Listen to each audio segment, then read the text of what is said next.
राधा रानी खुश है तो कृष्ण के पास कोई सवाल ही नहीं उठता कि वो आपको लेकर नहीं जाएगा वापस में। राधा रानी ने बोले इसको उठा लो तो उठा ही ले।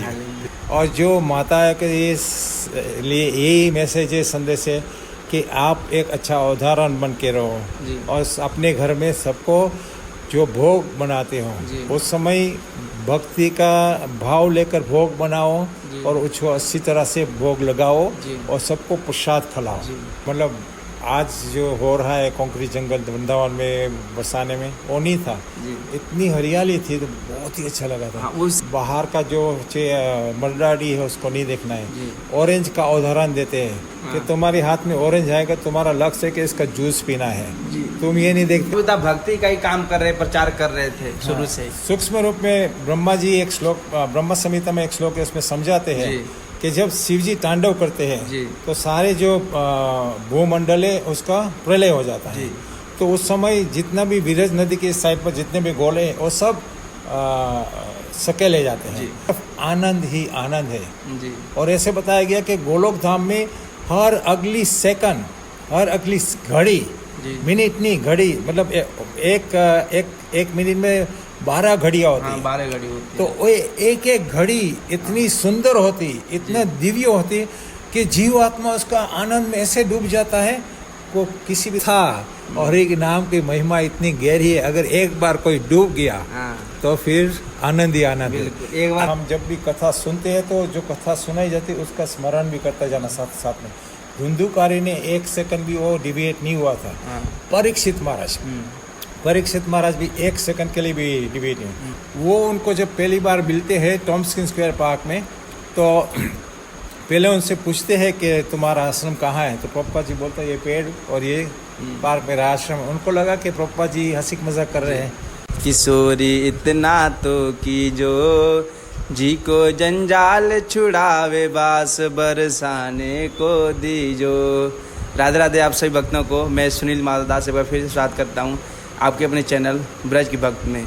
और जैसा कि आपसे भक्तों को पता है कि मैं इस चैनल के माध्यम से लगातार भक्तों के अनुभव और भक्तों के दर्शन कराते आ रहा हूँ। और ठीक आज उस श्रृंखला में एक और भक्त जुड़े हुए हैं, प्रभु जी हैं, जो कि हमसे काफ़ी उम्र में भी बड़े हैं और काफ़ी ज़्यादा उन्हें नॉलेज भी है। तो मुझे लगा कि कहीं ना कहीं आपसे भक्तों से मिलाना चाहिए।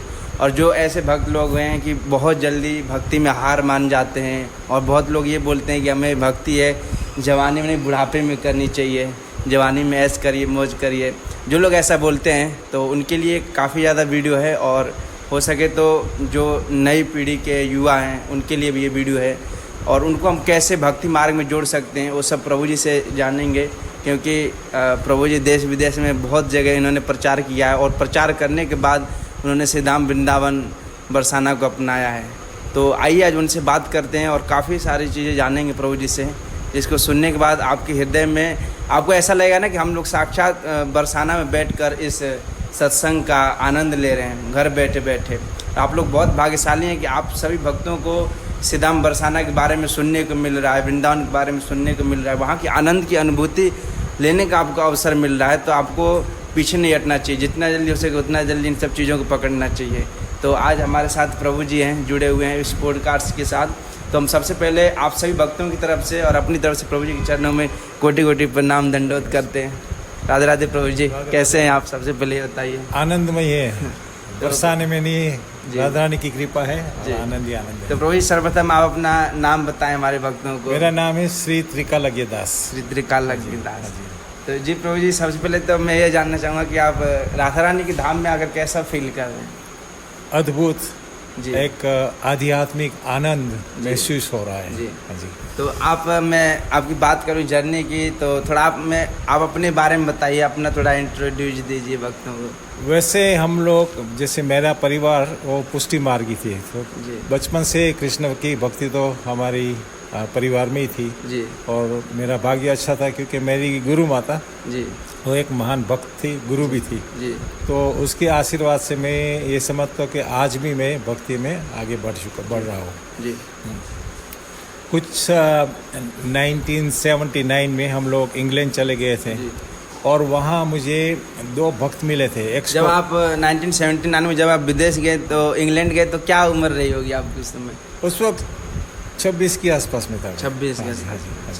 उससे इंग्लैंड तो मैं 16 साल की उम्र में गया था, अच्छा लेकिन 26 की उम्र में मुझे 2 भक्त मिले थे। अच्छा, भक्तों के साथ गए हाँ जी, थे। भक्त, हाँ। तो उस वक्त मुझे 2 भक्त मिले थे लंदन। उन्होंने मुझे एक जापामाला दी, हाँ एक जापा बैग दी, जी एक जॉर्ज हैरिसन जो बहुत प्रख्यात सिंगर थे, जी और रविशंकर हमारे जो सितारिस्ट हैं, उनके साथ में उनका बहुत कॉन्सर्ट चलते रहे। जी उनकी एक एल्बम दिया। उन दिनों में एक एलपी होती थी, बहुत बड़ा, जैसे सीडी है ना, हाँ इससे बड़ा एल्बम होता था, एलपी, वो भी दी, और एक पुस्तक दी। पुस्तक का था प्लांटिंग द सीड। ये है प्रभुपाद जी की लीला है, जी 2nd वॉल्यूम जी तो मैं तो स्टूडेंट ही था उन दिनों में, तो मेरे पास सिर्फ 80 सेंट्स थे, 1 शिलिंग में। सेंट्स मतलब पैसे, रुपए। हाँ, पैसे, एक पाउंड भी नहीं था, हाँ, 1 डॉलर भी नहीं था, हाँ, उसे 80 सेंट्स समझ लो। हाँ, तो उसके नाते मैंने बोला मेरे पास तो इतना ही पैसा है, इतना दे सकता हूँ, और मुझे चाहिए ये एलपी हाँ, जो जॉर्ज हैरिसन ने महामंत्र का जप किया हाँ, है, क्योंकि मैं जॉर्ज हैरिसन के जो परफॉर्मेंस थी उनकी तरफ आकर्षित था। भक्तों ने बोला मुझे कि आप ऐसे करो, सब कुछ ले जाओ, लेकिन 2 कंडीशन है। जी एक कंडीशन ये है कि हम आपको जो जाप माला देंगे, आप हर रोज 1 माला हमारे साथ में जपोगे, जी राइट? और दूसरा कि तुम ये जो पुस्तक ले जाओगे, A to Z सारी पुस्तक पढ़ोगे। तो मुझे तो लगा ये तो बहुत अच्छा बार्गेन है ना, 80 सेंट में मेरी को एलपी भी मिल रही है, पुस्तक भी मिल रही है, जापा बैग भी मिल रही है, जापा माला। फिर उस दिन उन लोगों ने लंदन की हाई स्ट्रीट में खड़े खड़े मुझे समझाया है जी कि महामंत्र का जप कैसे होता है। तो 10-15 मिनट तक हम लोग तीनों खड़े थे, और 2 थे, और हम तीनों जाप कर रहे थे। तो जब आप शुरू में गए तो आपको अजीब नहीं लगा कि ये लोग मेरे साथ क्या कर रहे हैं? नहीं, असल में मुझे आश्चर्य तो लगा, क्योंकि मैं पहले अफ्रीका में था, तो वहाँ हम लोग मंदिर में जाते थे, तो वहाँ जो पुजारी थे उनकी चोटी होती थी जी, हाँ। हाँ। तो और फिर जब विदेश में आया तो कोई मंदिर ना था ना, हाँ। तो कोई चोटी वाला था। हाँ तो अब मैंने देखा ये 2 नौजवान है, एकदम सैफरन क्लॉथ में, भगवे कपड़े में, शेवन हेड है, बड़ा तिलकदारी है, और शाइन हो रहा है। तो एकदम से आकर्षित हुआ कि यार ये लोग तो कौन है, कोई अद्भुत देवता लोग तो मैं उनकी तरफ देखता ही रहा। तो फिर वो लोग मेरे पास आ गए, फिर वार्तालाप हुई।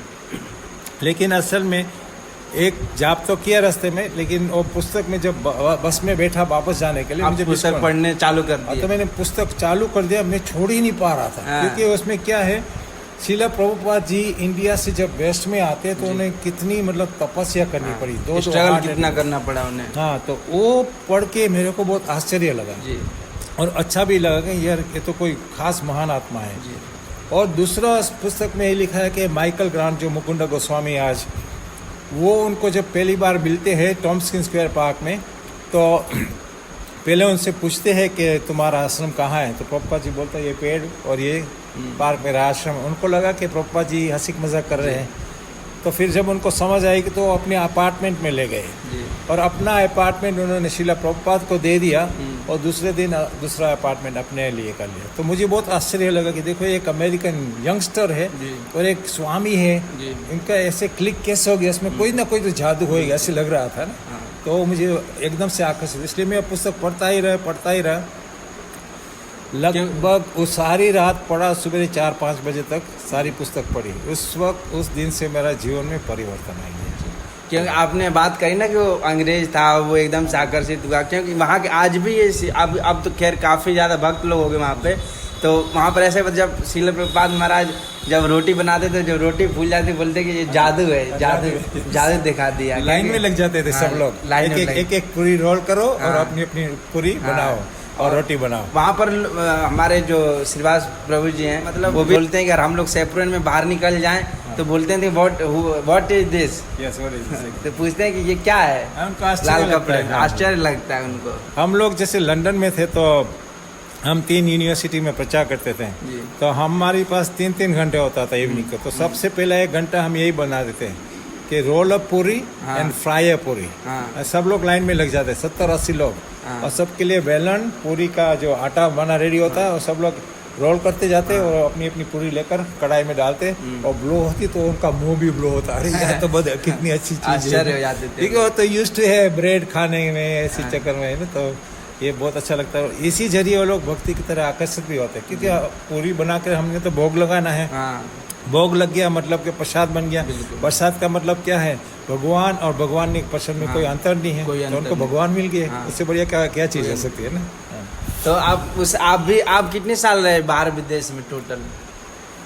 12 साल इंग्लैंड में, फिर हाँ। मैं 10 साल दिल्ली आ गया था, और उसके बाद में 21 साल वॉशिंगटन डीसी में था। अच्छा। तो समझ लो कि 33 साल तो मैं विदेश में रहा, हाँ। 10 साल दिल्ली में, और उसके पहले मेरा जन्म अफ्रीका में हुआ था, केनिया में। अच्छा, केनिया में आपका जन्म हुआ? हाँ, मैं 15 साल केनिया में रहा था। आप मतलब विदेशों के मतलब वहाँ के निवासी हैं? हाँ, वैसे विदेश के निवासी है, लेकिन अच्छी बात यह है कि मेरे जो दादा थे हाँ अभी पुष्टि मार्गी भी थे, और हम लोग है सुदामापुरी से, जी। जो आज पोरबंदर गिना जाता है। जी हाँ, पोरबंदर। हाँ जी, तो सुदामापुरी है, उनके जो खास सुदामा जी का मंदिर था, जी। और आज भी है। तो उसके हमारे जो दादा और परदादा, ये लोग उनके महंत रहे हैं, जी। और वहाँ मेरे दादा हर रोज़ मंदिर में कथा करते थे। तो मुझे कभी कभी ऐसा लगता है कि उन्होंने जो भक्ति की, जी। उस भक्ति के जरिए हमें भी आज कुछ आशीर्वाद मिल इस रहा चीज है। में बता, पूर्व जन्म का भी संस्कार बहुत मायने रखता है एकदम लगता है ना। और No doubt। रोहित जैसे बहुत लोग ये होते हैं कि जिनका संस्कार होता ही नहीं है, लेकिन वो फिर भी भक्ति में मतलब बहुत आगे जाते हैं, तो उनका क्या मतलब सिचुएशन रहता उनका है? मतलब ये है कि जैसे समझ लो कि तुम जो पूर्व जन्म के अच्छे कर्म हाँ, हैं, हाँ। वो आगे आ रहे हैं, जी। और उसी समय आपको उसका फल मिल रहा हाँ। है। तो प्रभुपाद जी ने बोला है कि जैसे जैसे नेक्स्ट टू नेक्स्ट जनरेशन आती रहेगी, जी। तो जो डिवोटिस भी आएंगे वो भी ज़्यादा एडवांस रहेंगे। जी। जैसे अभी अमेरिका में, अफ्रीका में ये सब लोग भक्त बन गए, जी। जिनको बिल्कुल सनातन धर्म, कृष्ण कॉन्शियसनेस के विषय में कुछ भी नहीं पता था, जी। लेकिन भगवान का नाम और भगवान का हरि नाम का संकीर्तन की ये महिमा है कि अगर कोई प्राणी भी उसको सुन ले जी। तो उनका कल्याण होएगा। बिल्कुल। तो हो सकता है कि किसी का कर्म इतना अच्छा नहीं भी है, ले धुंधुकारी फॉर एग्जाम्पल, हाँ, कितना धुंधुकारी, कर्म कुकर्म थे, हाँ, राइट, लेकिन उनको कथा का हाँ, लाभ मिला, बिल्कुल। कीर्तन का लाभ मिला, और ध्यान पूर्वक स्मरण किया। जी। स्मरण करना बहुत जरूरी है। कोई भी चीज़ जो हम सुनते हैं तो साथ साथ में स्मरण करना चाहिए। इससे क्या होएगा कि हम उसी कथा में डूब जाएंगे। बिल्कुल। जैसे लोग बोलते हैं कि पार्वती जी जब शिव जी कथा कर रहे थे तो सो गई थी, हाँ। वो सोई नहीं हुई थी, हाँ। वो कथा में डूब गई थी, कथा में डूब गई, और मनन एकदम कर से रही डूब थी गई। वो। हाँ, एकदम से वो स्मरण करते करते इतनी डूब गई हाँ। कि जो बॉडीली प्लेटफॉर्म है हाँ। उससे परे हो गई। उससे परे। ठीक है ना? तो हमारे लिए स्मरण करना बहुत जरूरी है, और कथा सुनते हैं तो जो कथा सुनाई जाती है उसका स्मरण भी करता जाना साथ साथ में। धुंधुकारी ने 1 सेकंड भी वो डिबेट नहीं हुआ था। हाँ। परीक्षित महाराज भी 1 सेकंड के लिए भी डिबेट नहीं। तीसरे दिन जब सुखदेव गोस्वामी बोलते हैं कि चलो अब को पानी पीना है, कुछ करना है, जल पानी नहाना धोना, अब नहा लो धो लो, फिर मैं कथा आगे बढ़ाता हूँ। जी। पता परीक्षित महाराज क्या बोलते हैं? जी। अगर मैं जितना संसार में खाया है ना वो सारा आके इकट्ठा कर लो तो एक पहाड़ बन जाएगी, जी। और जितना मैंने पिया है हाँ। तो एक दरिया बन जाएगा। बिल्कुल। लेकिन उस दरिया और खाने से कोई लाभ नहीं है। जो आज मुझे 2 दिन में आपने मुझे दो दिया है, उसमें जो मुझे एक उत्साह मिली है, एक ज्ञान मिला है, जी। उसके लिए मैं कुछ भी त्यागने के लिए तैयार हूँ। फिर ठीक है, अभी आप तैयार हो, आप बैठिए, मैं कथा आगे बढ़ाता हूँ। बहुत बहुत सुंदर। और एक चीज, जैसे आप 33 साल विदेश में रहे, हाँ जी। तो वहाँ पर मतलब आपका वहाँ के लोग अंग्रेजों के प्रति, विदेश की भक्ति के प्रति कैसा बॉन्डिंग रहा? वो लोग आपसे आकर्षित होते थे या कुछ पूछते थे कि ये क्या है, आप ये क्यों करते हो?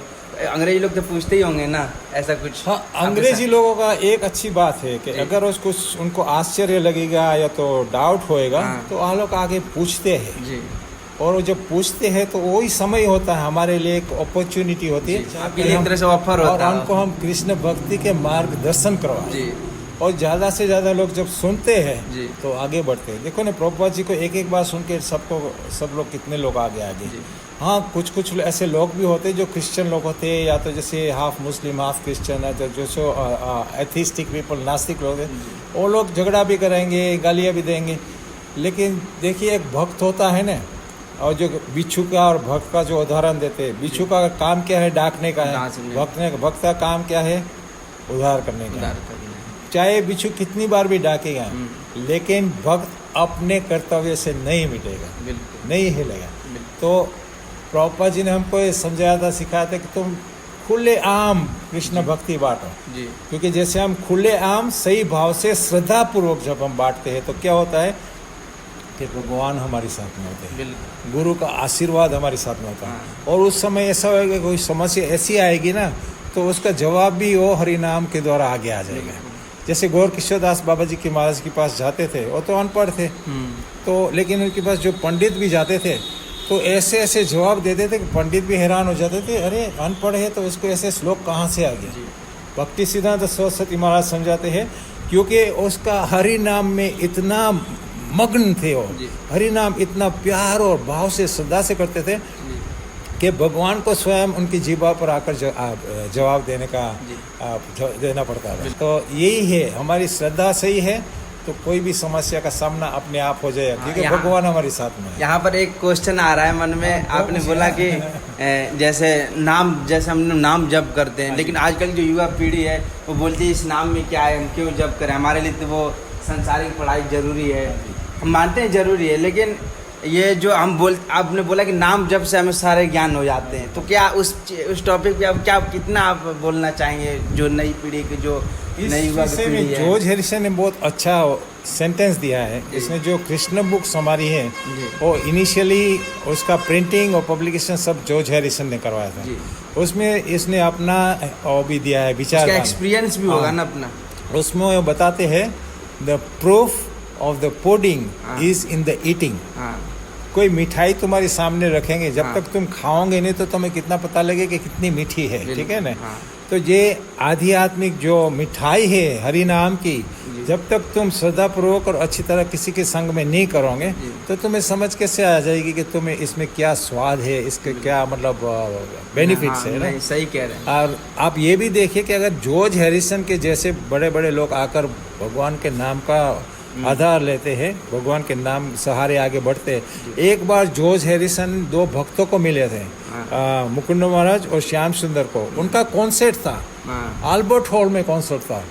आप बिलीव नहीं करो, उसने कॉन्सर्ट में अपने साथीदार को बोलो तुम लोग गाते रहो, मैं बिजी हूँ। वो कॉन्सर्ट में गाने ही नहीं गया, बजाय कि 3000 से ज्यादा लोग उसको सुनने आए थे। 3000, क्योंकि कथा और एक नाम की महिमा इतनी गहरी है, अगर एक बार कोई डूब गया तो फिर आनंद ही आनंद है।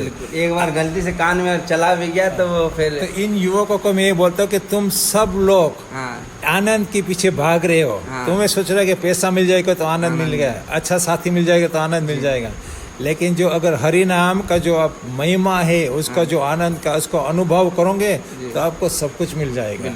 और ऐसे हरि नाम की महिमा से ऐसा आनंद मिलता है कि हर अगली घड़ी में ज्यादा आनंद मिलता है। ये चैतन्य महाप्रभु जी ने इसी से हरिनाम से व्यक्ति कभी उब नहीं सकता है, संसारिक चीज से उब जाएगा, लेकिन भगवान के सेवा से हम लोग भगवान की जो भी सेवा करते हैं, नाम से जब सेवा करते हैं, उससे व्यक्ति कभी नहीं उब सकता है। तो ये चैतन्य महाप्रभु बहुत अच्छी तरह समझाया है कि जो भी हरि नाम जप का आनंद लेगा इस जीवन में, मतलब अच्छी तरह स्मरण करेगा, अच्छी तरह कीर्तन भी करेगा, तो उनके लिए एक अद्भुत कृपर के रूप में एक हवाई जहाज उसकी आत्मा को सीधा गोलोक धाम ले जाएगा। और वो गोलोक धाम ले जाने का मतलब देवलोक, देवता लोक, फिर जो वीरज नदी है उसकी आगे जो ब्रह्म लोक है, ब्रह्म ज्योति है, विष्णु लोक है, राम लोक है, नरसिंह, और सबको एक साथ में पार करके सीधा गोलोक धाम में मिले। और वहाँ क्या है, सिर्फ आनंद ही आनंद है। और ऐसे बताया गया कि गोलोक धाम में हर अगली सेकंड, हर अगली घड़ी, मिनट नहीं घड़ी, मतलब एक मिनट में 12 घड़ियाँ होती हैं। 12 घड़ी होती। तो वो एक एक घड़ी इतनी सुंदर होती, इतना दिव्य होती कि जीवात्मा उसका आनंद में ऐसे डूब जाता है, को किसी भी तरह का सफरिंग, कोई दुख, ऐसे कोई चीज होती नहीं, लेकिन सुख ही सुख, आनंद ही आनंद। आप लोग सब नौजवान लोग, आप लोग आनंद के पीछे भाग रहे हो, तो असली आनंद को समझ के देखिए, प्रभु जी बता रहे हैं। तो ये आपने बहुत अच्छा बताया, जो आजकल की नई पीढ़ी की जो नए युवा हैं हमारे, जो देख रहे हैं भक्त लोग। और मैं अब थोड़ा बात करूँगी बरसाना के प्रति। आप मतलब बरसाना के प्रति, वृंदावन के प्रति आपके मन में कौन विचार डाला कि हमें वहाँ जाना चाहिए? अब यहाँ बहुत रैली है विदेशों में, वहाँ पर काम कर रहे, प्रचार कर रहे थे शुरू से। सूक्ष्म रूप में ब्रह्मा जी एक श्लोक, ब्रह्म संहिता में एक श्लोक है, उसमें समझाते हैं कि जब शिव जी तांडव करते हैं जी। तो सारे जो भूमंडल है उसका प्रलय हो जाता है। जी। तो उस समय जितना भी विरज नदी के साइड पर जितने भी गोले हैं वो सब सकेले जाते हैं। जी। लेकिन वृंदावन धाम एक ही धाम है जी। जो उसका कोई शिव जी का तांडव का असर नहीं होता। ये धाम उठ के सीधा गोलोक धाम चला जाता है। और इसीलिए बताया गया कि जो वृंदावन में अगर आप कोई भी अच्छी सेवा करो, कुछ भी कार्य करो, तो आपको 1000 गुना ज़्यादा फल मिलता है। एक माला 1000 माला के बराबर है। तुम लंदन, वॉशिंगटन, साउथ अफ्रीका में एक माला करो इज इक्वल टू 1। जी। समझ लो कि तुम्हारा $1 in America is $1, but $1 in Vrindavan is $1000। ठीक है।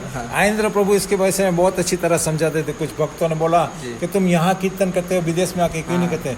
बोलता मेरा एक कीर्तन यहाँ 1000 कीर्तन के बराबर। तुम अगर वॉशिंगटन में 1000 कीर्तन करोगे तो मेरे एक कीर्तन के बराबर है। क्योंकि असली धन तो ये है। तो असली धन है। तो असली धन इसके लिए हमें जाना चाहिए ना, दिल से जाना चाहिए। एक प्रश्न और है प्रभु जी, जैसे बहुत लोग ये बोलते हैं कि विदेश में हम क्यों रह रहे हैं, ठीक है, तो लेकिन मान लीजिए कोई व्यक्ति विदेश में रह रहा है और वो ब्रज के प्रति सेवा कर रहा है, खूब ब्रज में अपना धन जो भी कमा रहा है वो ब्रज में लगा रहा है, मंदिर निर्माण में लगा रहा है, तो उससे उसको कितना बेनिफिट है? जो बेनिफिट हम यहाँ लेते हो वहाँ बैठा बैठा ले सकते हैं। उनको मिलता है, मतलब 1000 गुना इसको बेनिफिट मिलेगा।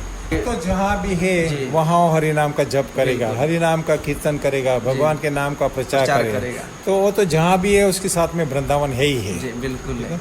और जहाँ से जो यहाँ के लिए सेवा करेगा तो उसको 1000 गुना फल मिलेगा ही मिलेगा, बिल्कुल निश्चित, कोई डाउट नहीं है जी। तो प्रभु जी आप थोड़ा ये बताइए ना, बरसाना मतलब कैसे आना होगा फर्स्ट टाइम?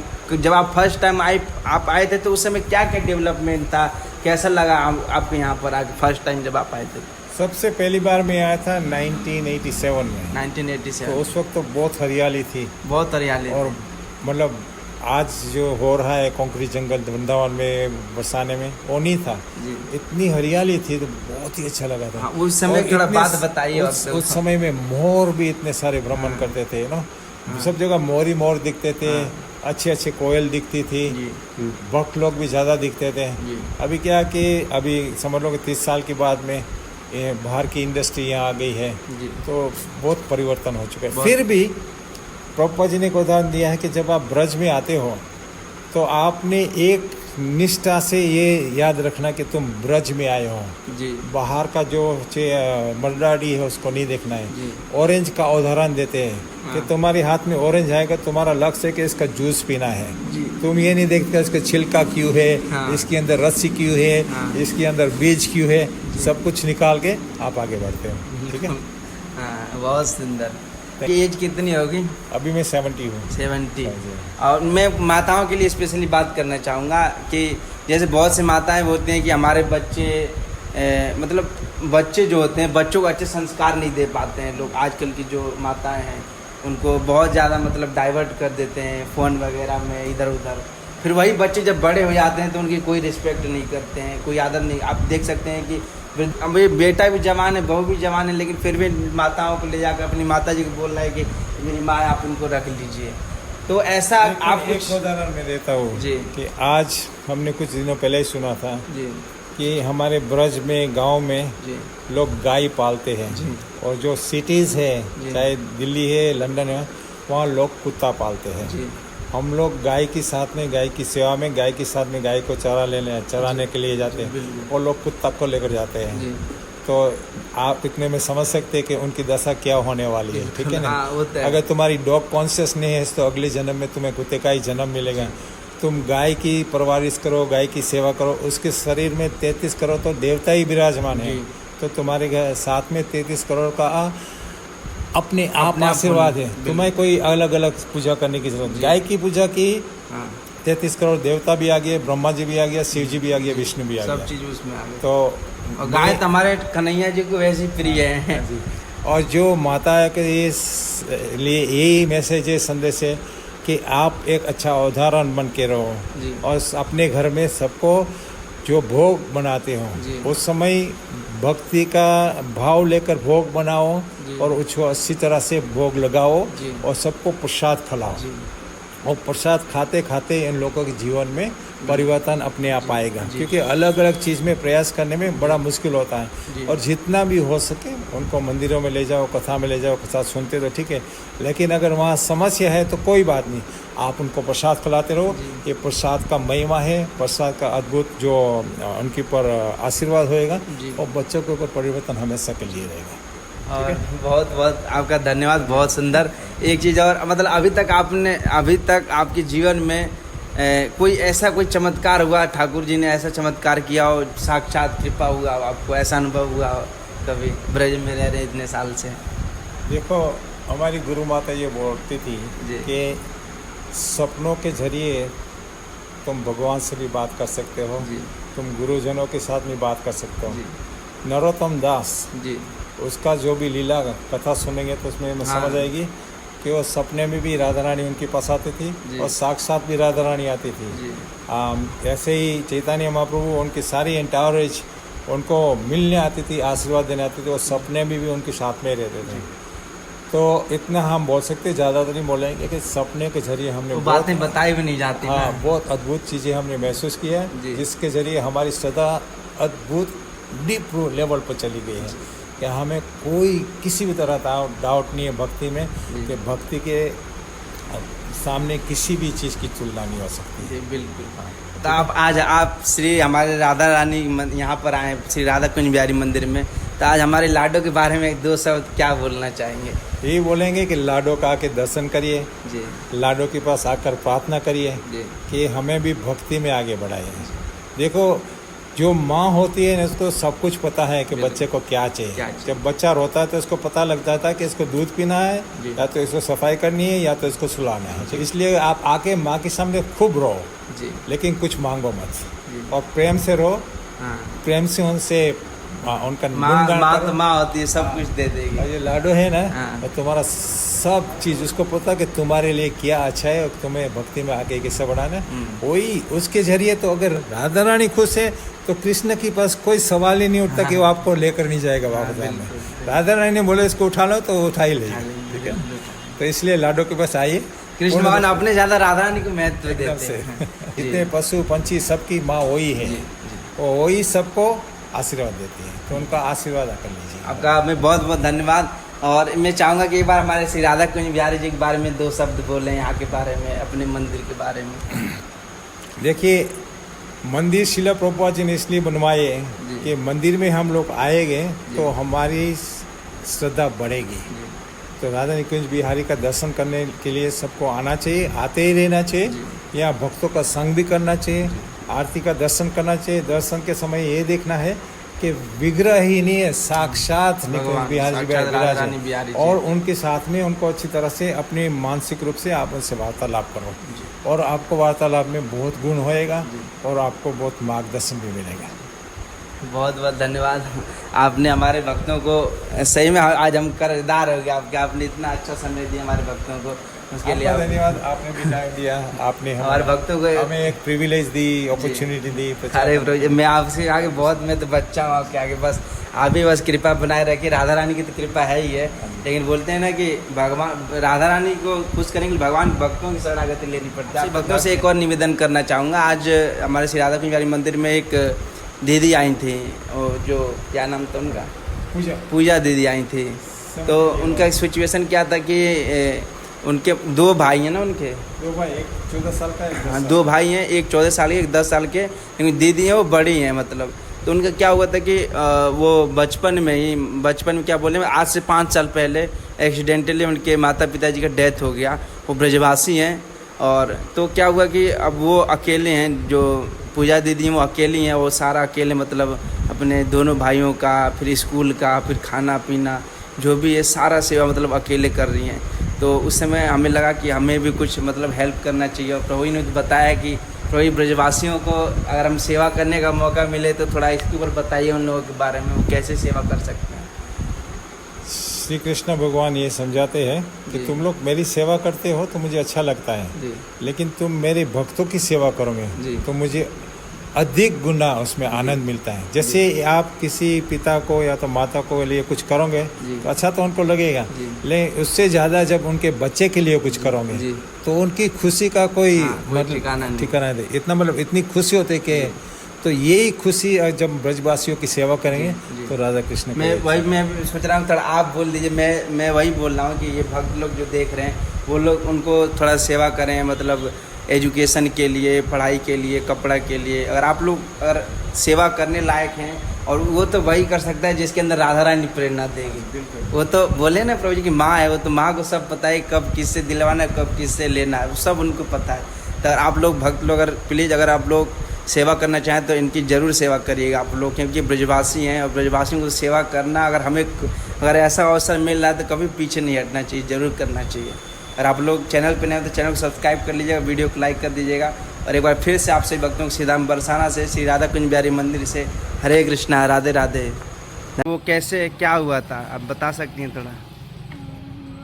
एक्सीडेंट उनके साथ एक घटना हुई थी।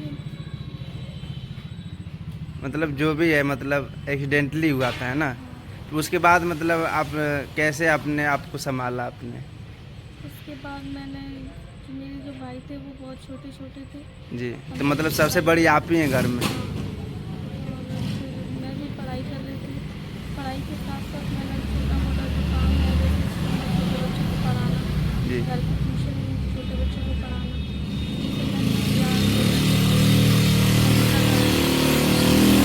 तो अभी आप कहाँ से कर रही हैं ये थोड़ा बताइए भक्तों को, मतलब कहाँ से बीएससी कर रही हैं? श्री रतिराम महाविद्यालय से। तो अभी ये सेकेंड ईयर है? हाँ, अभी मेरे सेकंड ईयर में प्रवेश हुआ है। तो फर्स्ट ईयर का बाकी सब जो फीस वगैरह सब क्लियर है? नहीं, अभी उसका नहीं हुआ था। अच्छा, अभी नहीं है। चलिए एक बार हंस के राधे राधे बोल दीजिए। और भक्त लोग देख रहे हैं, ज़रूर ये तो खोजते रहते हैं कब ब्रजवासियों को सेवा करने का मौका मिले। और हम तो निमित्त मात्र हैं, अगर भक्त लोग करेंगे तो हम लोग पूरी कोशिश करेंगे कि और ज़्यादा बढ़ा के हम लोग आप सभी का सेवा करें। क्योंकि ये घर में एक ये बड़ी दीदी है, एक इनका एक भाई है, एक इनसे भी एक छोटा भाई है, और मतलब पूरे घर का एक बोलते हैं ना, माता पिता दादा दादी सबका मतलब ये अकेले प्यार दे रही हैं दोनों भाइयों को। और सारा मतलब खुद ही अरेंज करती हैं, पढ़ाने भी जाती हैं और उसी से अपना खर्चा चला रही हैं घर परिवार का। तो आप लोग सपोर्ट करिए ऐसे ब्रजवासियों को, जो कि ऐसे हम क्योंकि बताते हैं कि जो ब्रजवासी होते हैं वो भगवान के स्वरूप होते हैं, वो उन्हें बहुत कृपा होती है तब वो जाकर इस ब्रज में जन्म लेते हैं। और हमें ऐसा अगर सौभाग्य हो रहा है कि हम सेवा करने का ब्रजवासियों का, तो हमें पीछे नहीं हटना चाहिए, ज़रूर करना चाहिए। अगर आप लोग सहमत हो तो प्लीज़ ज़रूर सेवा करिएगा। और एक बार माता जी आप एक बार फिर से भक्तों को राधे राधे बोल दीजिए, थोड़ा हंस के। राधे राधे। हरे